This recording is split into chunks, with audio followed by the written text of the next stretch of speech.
గీతాంజలి తన జీవితాన్ని చాలించడం చాలా బాధేస్తుంది.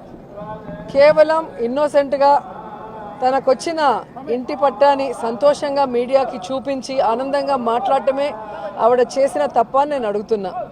ఈరోజు ఐటీడీపీ కానీ జనసేన కానీ ఏ విధంగా ఆ అమ్మాయిని వల్గర్గా మెసేజ్లతో కానీ వీడియోస్తో ఎంత వేధించారో ఈరోజు అవన్నీ చూస్తుంటే మహిళని గౌరవిస్తున్న ఈ పుణ్యదేశంలో ఇలాంటి ఘటన నిజంగా చాలా దురదృష్టకరం.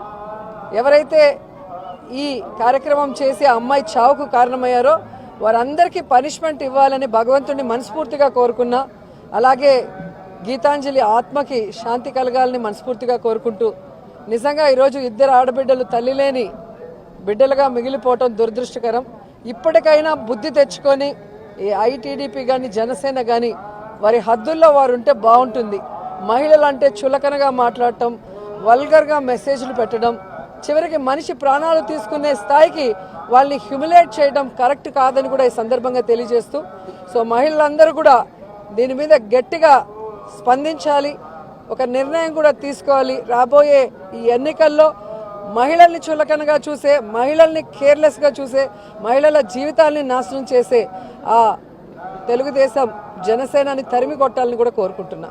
ఈ వీడియో కానీ మీకు నచ్చినట్లయితే లైక్, కామెంట్, షేర్ చేయండి. మరిన్ని అప్డేట్స్ కోసం సబ్స్క్రైబ్ చేయండి.